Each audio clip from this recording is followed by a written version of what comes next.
السلام ناظرین، میں ہوں اسد علی طور اپنے پروگرام اسد طور انسنسرڈ میں. آج ہم آپ کو 3 دھماکہ خیز خبریں لے کے آ رہے ہیں. ایک تو جو لیفٹ جنرل فیض حمید ریٹائرڈ ہیں، ان کے D G I S I کے دور کے افسروں پر کریک ڈاؤن شروع ہو گیا ہے. کن کن افسروں کو کس طرح سے کہاں کہاں پر جسے کہتے ہیں اساٹس دھر لیا گیا ہے. یہ بڑی انٹرسٹنگ کہانی ہے. یہ فوجی افسران ہیں، ان کے خلاف کیا کارروائی ہو رہی ہے، ہم آپ کو یہ تفصیلات دیں گے. اس کے علاوہ جو ایک اور جو کل سے پی ٹی آئی سے وابستہ اکاؤنٹس جو ہیں وہ یہ خبر دے رہے ہیں کہ جو آئی ایس پی آر میں جو بریگیڈیئر شفیق ہیں، ان کے خلاف کیا کارروائی شروع ہو گئی ہے، انکوائری، اور کیا ان کو برطرف کر دیا گیا ہے. ذرا اس پر بھی آپ کو اندر کی خبر دیں گے. جبکہ آغاز جو ہم آج پروگرام کا کریں گے، آپ کو پتہ ہے جاوید چودھری صاحب دوبارہ جنرل قمر زید باجوہ سے ملے ہیں، اور انہوں نے جو ان کے ذریعے جو باتیں وہ لائے ہیں میڈیا میں، وہ بڑی دلچسپ ہیں. ہم آپ کو ضرور اس میں ایک جو خبر، جو ہماری خبر کی ہی تصدیق کی ہے جنرل قمر زید باجوہ نے جاوید چودھری صاحب کو، جو ہم نے تقریباً آج سے 2-2.5 ماہ پہلے ہم نے جو ویلاگ کیا تھا، جس میں ہم نے بتایا تھا کہ کس طرح سے عمران خان صاحب جو جنرل قمر زید باجوہ اور جو فوج کی جو انٹرنیشنل کانسٹیٹوئنسیز تھیں ان کو ڈسٹرب کرنے لگ گئے تھے، تو وہاں سے اس کنفلکٹ کا آغاز ہوا تھا. اس میں ہم نے وہ خبر بھی دی تھی جو عمران خان صاحب کے بارے میں آج جاوید چودھری صاحب نے اپنے آرٹیکل میں لکھی ہے، اور وہ انہوں نے لکھی ہے جنرل قمر زید باجوہ سے منسوب کر کے، کہ جنرل قمر زید باجوہ نے ان کو بتایا کہ عمران خان صاحب نے، ہم آپ کو بتاتے ہیں پوری کہانی بھی دوبارہ سے ریپیٹ کر دیتے ہیں، کہ جنرل قمر زید باجوہ نے جاوید چودھری صاحب کو بتایا کہ عمران خان صاحب نے کابینہ کے ایک اجلاس میں جو سعودی کراؤن پرنس ہے محمد بن سلمان، ان کے بارے میں پنجابی کا ڈیش ڈیش ڈیش ورڈ استعمال کر دیا، اور اس کی وجہ سے وہ عمران خان صاحب کی کابینہ کے ایک رکن نے جا کے سعودی سفیر کو بتا دیا، اور سعودی سفیر نے وہ مختلف لوگوں سے اس کی ٹرانسلیشن کروانی شروع کر دی کہ اس ورڈ کا کیا مطلب ہے. تو اس سے بڑے حالات خراب ہو گئے، اور عمران خان صاحب بہت خطرناک ہو چکے تھے، اور یہ عالمی طور پہ پاکستان کو تنہا کر کے پاکستان کو تباہی کی طرف لے کے جا سکتے تھے. اس وجہ سے ہم نے ان کو نکالا. مطلب انہوں نے کہا نہیں کہ ہم نے نکالا، لیکن وہ کہہ رہے کہ اس وجہ سے فوج نے عمران خان صاحب کو ابینڈن کر دیا. تو وہ قصہ کیا ہے؟ وہ قصہ یہ ہے کہ عمران خان صاحب جب گئے سعودیہ، تو وہاں سے واپس آئے، تو انہوں نے ایک میٹنگ میں بیٹھے ہوئے تھے، کابینہ کی میٹنگ میں، تو انہوں نے بات کی کہ یار وہ دیکھو نا، یہ ان دنوں عمران خان صاحب بہت غصے میں تھے جب عمران خان صاحب نے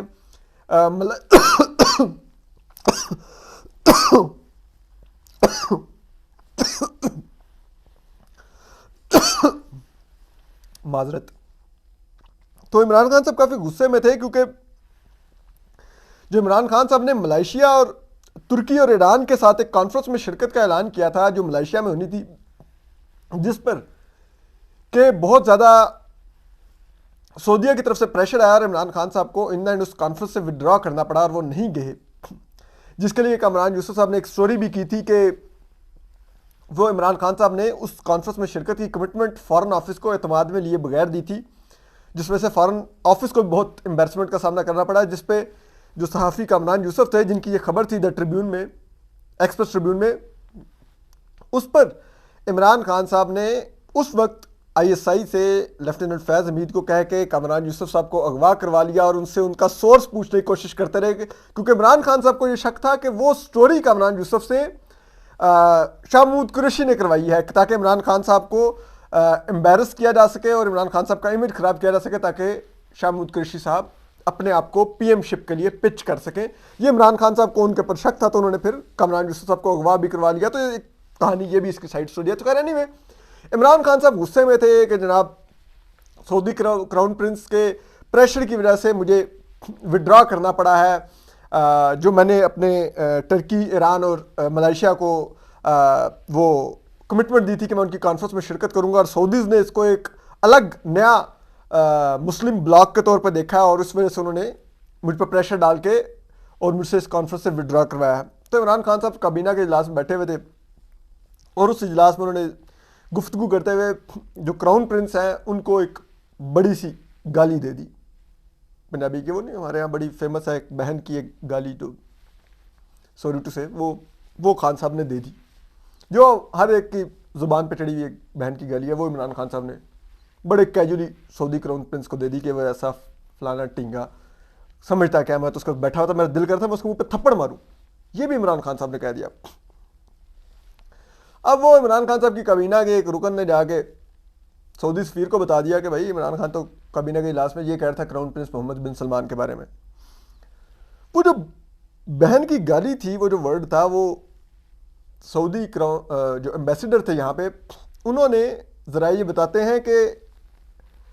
علامہ طاہر اشرفی کو بھیجا کہ اس ورڈ کا مطلب کیا ہے.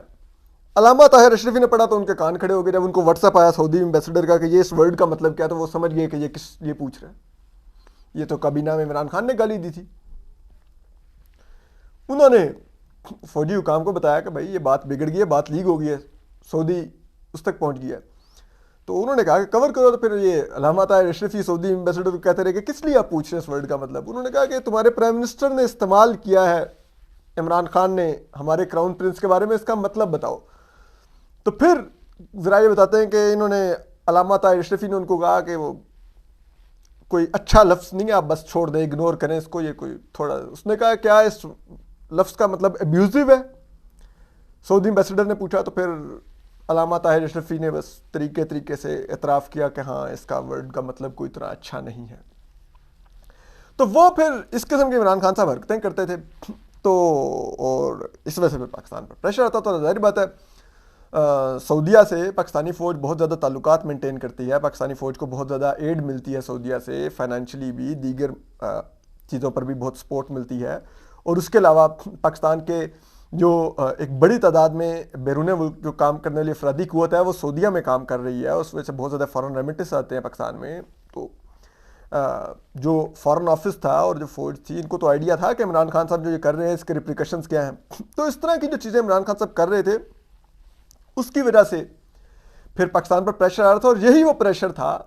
جس میں سعودیہ نے غصے میں آ کر وقت سے پہلے جو پاکستان کے اکاؤنٹ میں $3 ارب لکھوائے تھے وہ مانگ لیے واپس پری میچور، اور کہا کہ فوراً واپس کریں امیڈیٹلی. اور پاکستان کو وہ پھر بڑی امبیرسنگ سچویشن تھی اور وہ $1 ارب کر کے 2 ماہ میں وہ تقریباً واپس کرنے پڑے. تو یہ ایک وہ اس کا بیک گراؤنڈ تھا. اب ذرا اس سے آگے آ جاتے ہیں کہ یہ آپ کو جو آپ کہہ رہے ہیں کہ اس کے اوپر ہم نے آپ کو خبر دی ہے کہ جنرل فیض کے آفیسرز کے اوپر کریک ڈاؤن شروع ہو گیا. اس سے پہلے ہم ذرا یہ آئی ایس پی آر کے جو بریگیڈیئر شفیق ہیں ان کی بھی ذرا خبر آپ کو دے دیں کہ وہ ویسے تو آ رہا ہے کہ جو بریگیڈیئر شفیق ہیں ان کے خلاف انکوائری اوپن ہو گئی ہے اور ان کو ہٹا دیا گیا ہے. دیکھیں وہ جو انکوائری ہے وہ ایک فارمیلٹی ہی آپ سمجھ لیں. وہ ہے جو ارشد شریف جو شہید ہوئے ہیں ہمارے صحافی، جن کو قتل کیا گیا کینیا میں، اور اس کو جعلی پولیس مقابلہ کا رنگ دینے کی کوشش کی گئی اور اس کو ایک مسٹیکن آئیڈینٹی کی رنگ دینے کی کوشش کی گئی، جو کہ سب کچھ جھوٹ ہے. ارشد شریف صاحب کو واقعی قتل کیا گیا بہیمانہ انداز میں. تو وہ کہانی یہ ہے کہ ظاہری بات ہے ارشد شریف صاحب بریگیڈیئر شفیق سے بہت قریبی رابطے میں تھے اور انہوں نے بریگیڈیئر شفیق صاحب کے بارے میں بھی خدشات کا اظہار کیا تھا. ذرا یہ کہتے ہیں کہ انہوں نے ان کو دھمکیاں دی ہیں اور ان کے آخر میں بریگیڈیئر شفیق سے بہت تعلقات خراب تھے. یہاں تک کہ ارشد شریف صاحب بریگیڈیئر شفیق کیونکہ وہ ان کے سر کے بال گرے ہوئے ہیں تو ارشد شریف ان کو گنجی وہ ککڑی کہہ کر بھی ٹویٹر پہ ان کے بارے میں ٹویٹس کرتے تھے، ان کو تضحیک کا نشانہ بنانے کے لیے. تو اس پر جو جتنے بھی لوگ جن سے آخری دنوں میں ارشد شریف صاحب کا رابطہ تھا یا تعلقات کشیدہ تھے، تو ان سب سے ایک فارمیلٹی کے طور پہ سوالات کیے گئے ہیں. ایک تو اس میں بریگیڈیئر شفیق بھی ایک آفیسر ہیں جن سے یہ سوالات کیے گئے ہیں، لیکن ابھی تک کم از کم ہمارے پاس کوئی ایسی تصدیق نہیں ہے کہ بریگیڈیئر شفیق کے خلاف کوئی کارروائی کی جا رہی ہے اور ان کو ہٹانے کا وہ احکامات دے دیے گئے ہیں کہ ان کو آئی ایس پی آر سے ہٹا دیجیے. حالانکہ وہ بہت عرصے سے آئی ایس پی آر میں کرنل کے رینک کے زمانے سے بریگیڈیئر بھی ہو گئے ہیں، آئی ایس پی آر میں چلے جا رہے ہیں. ان کا کیا ایسا انٹرسٹ ہے اور میڈیا کے ساتھ ان کے بڑے جسے کہتے ہیں ایسے تعلقات ہیں کہ انہوں نے بہت زیادہ جو پاکستانی میڈیا کو سینسر کرنے اور بازو مروڑنے میں ان کا بہت کردار تھا. ذرا یہ الزام لگاتے ہیں وہ اینکرز کو کالز کرنا ہے، مالکان کو کال کرنا، اس اینکر کو شو دو، اس کو نہ دو، اس شو میں یہ چلے گا نہیں چلے گا، اس اینکر کو نکال دو، یہ کر دو، اس میں بریگیڈیئر شفیق کا بہت زیادہ نام آتا ہے، بہت بدنام ہے اس معاملے میں وہ، لیکن ابھی تک ان کو ہٹانے کی ہمارے پاس کوئی اطلاع نہیں ہے۔ تو اب آگے جو ایک اور جو بڑی دھماکہ خیز خبر ہے وہ ہے کہ آپ کو معلوم ہے کہ جو سابق آئی ایس آئی چیف ہیں لیفٹیننٹ فیض حمید، جو ریٹائر ہو چکے ہیں اور آرمی چیف کی ریس میں بھی تھے، اب ان کے جو جب لیفٹیننٹ ندیم احمد انجم نے جب ٹیک اوور کیا آئی ایس آئی کو ایک تنازعہ کے بعد، تو ان کو جو پہلا ان کو جو ٹاسک تھا، کیونکہ کہ جو عمران خان صاحب اور فیض حمید صاحب کے لیے کام کرنے والے جو آئی ایس آئی کے افسران ہیں، ان سے آئی ایس آئی کو صاف کیا جائے، تاکہ جسے کہتے ہیں اگر وہ سو کالڈ اے پولیٹیکل ہونا ہے اور اپنے آپ کو عمران خان پروجیکٹ سے آئی ایس آئی نے اور فوج نے علیحدہ کرنا ہے، تو اس کے لیے پھر وہ افسران جو اس پروجیکٹ پر کام کر رہے ہیں اور جن کی اس پروجیکٹ سے بہت زیادہ وابستگی ہے، جن کا یہ پروجیکٹ اب جسے کہتے ہیں چائلڈ ہے اس وقت، تو ان کو ہٹایا جائے۔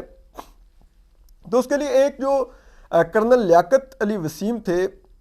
وہ بہت ہی زیادہ بدنام تھے، بہت ہی نٹوریس کرنل تھے آئی ایس آئی کے، اور وہ اسلام آباد کے سیکٹر انچارج کے ساتھ وہ کام کرتے تھے۔ تو انہوں نے، میں آپ کو ان کا ذرا بتا دوں کیا تھے وہ، تو وہ اس پر جو کرنل وسیم صاحب تھے، اس کے اوپر ان کو جس تمام اختیارات حاصل تھے، وہ مریم نواز صاحبہ نے ایک دفعہ نام بھی لیا تھا کہ کرنل پارلیمنٹ چلا رہا ہے، تو یہ بیسکلی کرنل وسیم تھے جو پارلیمنٹ چلا رہے تھے، پارلیمنٹ کے ایوانوں میں کھلے عام گھومتے تھے، پولیٹیکل انجینئرنگ کرتے تھے۔ انہوں نے ہی جو حاصل بزنجو صاحب کے کو چیئرمین سینٹ بننے سے روکا، انہوں نے ہی چیئرمین سینٹ بنوایا صادق سنجرانی کو، اور انہوں نے ہی صادق سنجرانی کو کے خلاف نو کانفیڈنس کی تحریک بھی ناکام بنوائی، اور پھر انہوں نے صادق سنجرانی صاحب کو چیئرمین سینٹ دوبارہ بنوایا بھی، یہ ذرائع الزام لگاتے ہیں۔ اور یہی کرنل وسیم تھے، یہ اس دور میں جب عمران خان صاحب کا دور تھا، تو یہ بڑے اوپنلی سپریم کورٹ کے ایوانوں میں بھی ذرائع الزام لگاتے ہیں، گھومتے پھرتے تھے، اور اس وقت کے ججز سے بھی رابطے میں رہتے تھے، جو عمران خان صاحب کے متعلقہ کیسز اور میاں نواز شریف صاحب کے متعلقہ کیسز دیکھا کرتے تھے، کرنل وسیم ہی ان کو ڈیل کرتے تھے، ملاقاتیں کرتے تھے۔ جو ذرائع یہ الزام لگاتے ہیں کہ یہ اس وقت جو ایک ججز انکلیو میں ایک کلب ہے، وہاں پر جا کر بھی ججز سے ملاقاتیں کیا کرتے تھے اور ان کو ڈکٹیٹ کیا کرتے تھے اس وقت کے جو ججز تھے،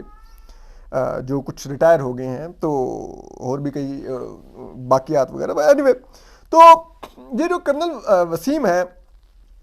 یہ حال ہی میں 15 جنوری کو، ہم آپ کو تاریخ بتا رہے ہیں، 15 جنوری کو یہ ملک سے اپنی فیملی کے ساتھ فرار ہونے کے لیے جب اسلام آباد ایئرپورٹ پہنچے، حالانکہ ان کا نام بھی ای سی ایل میں نہیں تھا، تو وہاں پر جو ایک آئی ایس آئی کا آفیسر تھا، جس کو کرنل وسیم پہلے سے یہ بتا چکے تھے کہ میں آ رہا ہوں، آپ نے میرا اور میری فیملی کا پروٹوکول کے ساتھ جہاز تک جانے کا انتظام کرنا ہے، اور یہ لندن جا رہے تھے، لندن کی فلائٹ انہیں لینی تھی۔ لیکن جب ایئرپورٹ پہنچے تو اسی آئی ایس آئی کے افسر نے ان کو کہا کہ آپ کی فیملی تو لندن جائے گی، لیکن آپ کے بارے میں میرے پاس احکامات یہ ہیں کہ میں نے آپ کو ایئرپورٹ سے لے کے آئی ایس آئی کے دفتر جانا ہے، اور پھر وہ ان کو اپنے ساتھ لے کر آئی ایس آئی کے دفتر چلے گئے، اور ان سے بھی کافی تحقیقات سنایا ہو رہی ہیں، کیونکہ ان کے بھی کافی زیادہ رول ہیں۔ اس کے علاوہ جو دوسری خبر ہے وہ بھی ایک بڑی انٹرسٹنگ ہے، تو اس خبر کے مطابق وہ بڑی انٹرسٹنگ ہے، وہ یہ ہے کہ جو ایک اور جو لیفٹیننٹ فیض حمید نے ایک کرنل جو تھے، میں ان کا نام آپ کو بتاتا ہوں، کرنل اور سارٹ آف جسے کہتے ہیں، ہاں جی، تو یہ بریگیڈیئر یا کرنل رحمت اللہ تھے، بریگیڈیئر تھے، کیا تھے، اچھا، اینی وے، تو یہ بھی بریگیڈیئر نہیں تھے، یہ ایک سویلین آفیسر تھے آئی ایس آئی کے، یہ پاکستان ایمبیسی میں موجود تھے سعودیہ کی۔ ان کو بھی واپس بلایا گیا ہے، اور ان کو بھی بلا کے ان سے بھی انکوائری کی گئی ہے، اور اس کے بعد ان کو پاکستان میں کہیں چھوٹی موٹی پوسٹنگ پہ کہیں دور دراز علاقے میں پھینک دیا گیا ہے۔ ان کے بارے میں بھی ایک تو یہ پہلے رومرز تھے کہ یہ جسے کہتے ہیں بشرا بی بی کو یہ ٹپس دیا کرتے تھے کہ اب ہم یہ کرنے جا رہے ہیں، اور بشرا بی بی صاحبہ عمران خان صاحب کو بتا دیا کرتی تھی کہ میرے جنوں نے بتایا ہے کہ کل یہ ہونے والا ہے، اور وہ جب ہو جاتا تھا تو عمران خان صاحب کہتے تھے واہ واہ واہ، بشرا بی بی کے پاس تو بڑے جن ہے. لیکن وہ تو بات ان کے پر اس طرح سے ثابت نہیں ہوئی، لیکن ان کے بارے میں یہ ضرور کہا جاتا ہے، یہ بھی ایک الزام ہے کہ انہوں نے جو لیفٹیننٹ جنرل عاصم منیر جب تھے لیفٹیننٹ جنرل تھے اور آرمی چیف انہوں نے بننا تھا، تو ان کو آرمی چیف بننے سے روکنے کے لیے انہوں نے ہی ان کے بارے میں سعودی جو ڈیفنس اتاشی تھے ان کو یہ پچ کیا کہ یہ جسے کہتے ہیں شیعہ ہیں، ان کی فیملی شیعہ ہے، جو کہ بعد میں بات غلط ثابت ہوگی. تو یہ بھی ایک انٹرسٹنگ سٹوری تھی. اور لیکن بہرحال ان کو بھی سعودیہ سے واپس بلایا گیا ہے. پھر اس کے علاوہ ایک اور لیفٹیننٹ کرنل تھے، کرنل آصف محمود، یہ نیب میں رہے. یہ شریف فیملی کے تمام کیسز کرپشن کے یہی انہی کے ذریعے، اور آصف زرداری صاحب کے کرپشن کیسز آرم ٹوسٹنگ انہی کے ذریعے ہو رہی تھی نیب میں، اور یہ ان کے ویجیلنس اور انٹیلیجنس سیل میں تھے. اور اس کے بعد وہاں سے جب انہوں نے خوب جاب اچھی ایگزیکیوٹ کی تمام پولیٹیکل انجینئرنگ میں، کیونکہ نیب استعمال ہوا اور وہ سر سے پاؤں تک والے وہ بے حیا اور گھٹیا غلیظ جسٹس جاوید اقبال پوری طرح اس میں استعمال ہوئے، کیونکہ وہ تو اور کاموں پہ مصروف ہوتے تھے خواتین کے ساتھ. یہ سارے لیفٹیننٹ کرنل آصف محمود جیسے لوگ یہ کام دیکھ رہے ہوتے تھے. تو لیفٹیننٹ کرنل آصف محمود جو تھے، ان کو بھی پھر بعد میں جنرل فیض حمید نے نوازتے ہوئے پی سی بی میں لگوا دیا. وہاں پر بھی انہوں نے خوب اپنے ساتھ اور 3 لیفٹیننٹ کرنل لے گئے، اور خوب ان لوگوں نے وہاں پر بھی عیاشی کی. کوئی طرح بات ہے، پی سی بی ایک بڑا لوکریٹو ڈپارٹمنٹ ہے، وہاں پر بہت زیادہ اربوں کے فنڈز ہوتے ہیں، اور وہاں پر جو چلا جائے وہ اگر بہتی گنگا میں نہانا چاہے تو وہ خوب اشنان کرتا ہے. تو انہوں نے خوب وہاں پہ اشنان ذرائع بتاتے ہیں کہ کیے ہوں گے. ان سے بھی ریزائن فورسفلی مانگا گیا، انہوں نے نہیں دیا تو پی سی بی نے ان کو برطرف کر دیا، جبکہ ان کے ساتھ کے جو 3 اور کرنل تھے انہوں نے فوری طور پہ ہوا کا رخ دیکھ کے ریزائن کر دیا. ان سے بھی ذرائع بتاتے ہیں کہ تحقیقات کی جا رہی ہیں. اس کے علاوہ 3 بریگیڈیئر ہیں آئی ایس آئی کے اس دور کے، 2 بریگیڈیئر ان سے بھی تحقیقات کی جا رہی ہیں، وہ بھی آئی ایس آئی میں تھے. ان میں سے بھی ایک ہماری ذرائع کے مطابق بریگیڈیئر انوار ہیں، وہ ڈی جی ایم بھی رہے ہیں آئی ایس آئی میں، اور انہوں نے ہم ٹی وی سے حامد میر صاحب کو شو سے ایئر گیا محمد مالک کا، تو انہوں نے کال کر کے وہ شو ہی بند کروا دیا تھا، اور حامد میر صاحب ایئر نہیں جا سکے تھے جب میر صاحب زیر عتاب تھے اس وقت کے ڈی جی آئی سے لیفٹیننٹ فیض حمید کے بارے میں ایک انکشاف کرنے پر. تو اور اس کے علاوہ بھی ایک اور بھی بریگیڈیئر، تو ان سب کے بارے میں تحقیقات چل رہی ہیں. یہ سب لوگ پچھلے جو پروجیکٹ سے منسلک تھے، اور ان کا کافی جسے کہتے ہیں نا وہ بدبودار کردار ہے، ذرا یہ الزام لگا رہے ہیں. اور یہ لوگ اب اس وقت یہ چل رہے ہیں. یہ عمر چیمہ صاحب کی یہ جو آئی ایس آئی کے افسران جو کریک ڈاؤن ہو رہا ہے، ان کے بارے میں بڑی اچھی زبردست سٹوری ہے، یہ دا نیوز میں آپ پڑھیے، بہت ہی زبردست ہے. اپنا خیال رکھیے، سلامت رہیے، اللہ حافظ.